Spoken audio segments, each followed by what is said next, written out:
Thanks to the fact that many beloved characters are finally getting banners again in 5.3, many people's Mavuika funds have been called into question. Should I pull for Mavuika or not? Well, here's some things to consider. These are Mavuika's biggest pros and cons. The first thing I want to talk about with Mavuika is the fact that she can pump out some ridiculous numbers. She is going to be the best pyro DPS in the game when she comes out, beating even the likes of Arlecchino. Every Archon specializes with their element. Venti has crowd control, Raiden has energy control, Furina HP control. Mavuika, however, she takes all the control by just killing the enemy. You know what they say, the best crowd control is death. In a game all about time trials, the characters who clear the fastest are going to be the best. And oh boy does Mavuika clear fast. But an Archon is expected to have so much more than just be great DPS. Why have a great DPS when you can have a great support? After all, most DPSs at this point are defined by how cohesive their support lineup is. Just look at all the best DPSs in the game right now. Arlecchino, Nuvolette, and even Navia all have a full team of characters that create great synergy. So does Mavuika provide anything in terms of supportive quality? Well, yes. Her skill has an off-field mode that will deal pyro damage every 2 seconds with no ICD. This is quite the good amount of application, and surpasses nearly every other pyro character in the game, all except Xiangling. And the best part? It's independent of any of your character's actions. Characters like Dea and Toma had struggles working with Mualani due to their attacks only working when the on-field character performs an action. But Mavuika has no such weaknesses. Not only is her application reasonably fast, it's consistent. Gotta love it. And unlike Xiangling, she doesn't have any ER requirements to worry about. Ain't that just swell? But what is a sub DPS without a little buffing? Yeah, that's right. Mavuika can buff too. And it's not like they held back or anything. Nope. Full package, baby.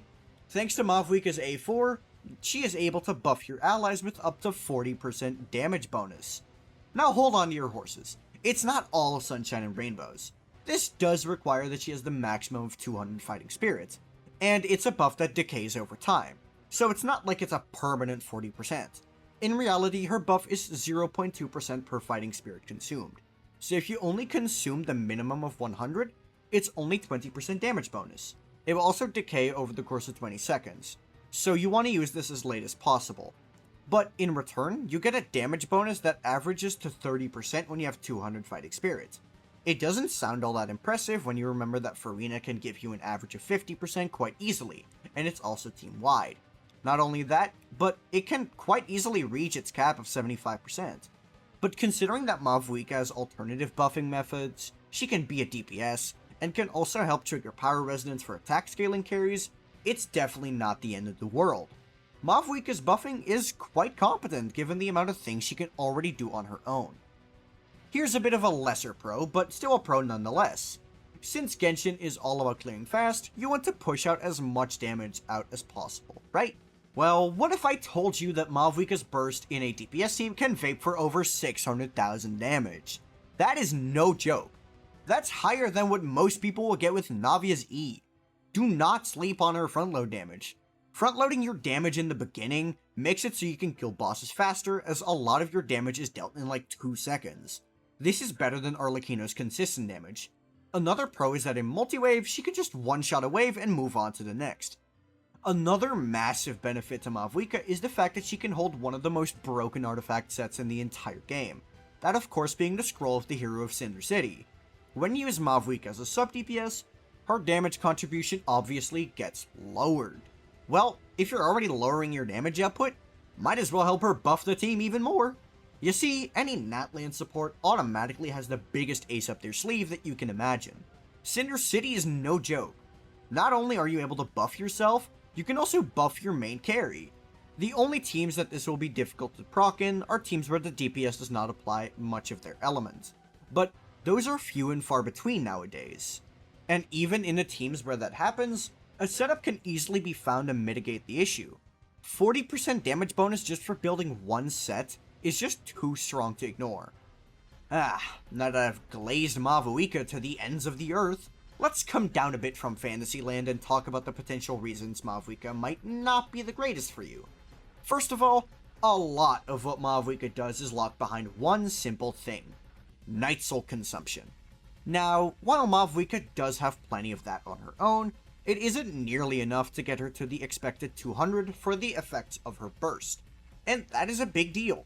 Over half of the multipliers of Mavuika's attacks come from her burst buffs. So if you have only half of the fighting spirit, you'll lose a quarter of the damage on your normal and charge attack. The burst also gets a drastic damage nerf. Not having another Night Soul party member in your team can be an extreme detriment to Mavuika's DPS playstyle, to the point where she may not even be able to beat Arlecchino anymore. As for her supportive qualities, it's also quite the detriment. She loses about half her buff, going from an average of 30% damage bonus to a measly 15%. You want to know what else gives 15% damage bonus? Geo-Resonance.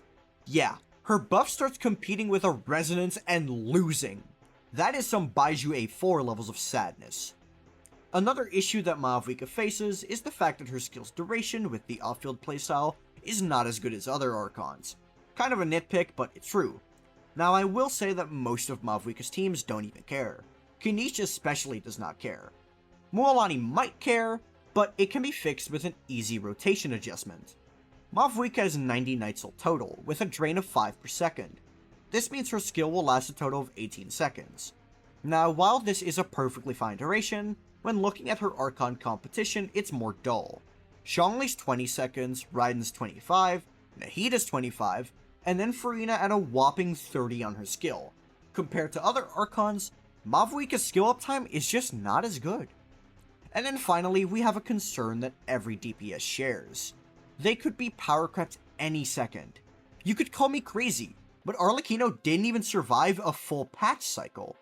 While Mavuika is super strong, her value can be called into question much like Raiden. Raiden being forced to be on field for all of her qualities except her application and burst damage buff makes it very hard to slaughter in future teams. When her damage is no longer impressive, neither is she, and we have reached that point a while ago.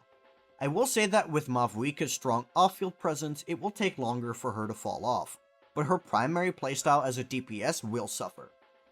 Mavuika has a lot of hype going behind her, and for good reason.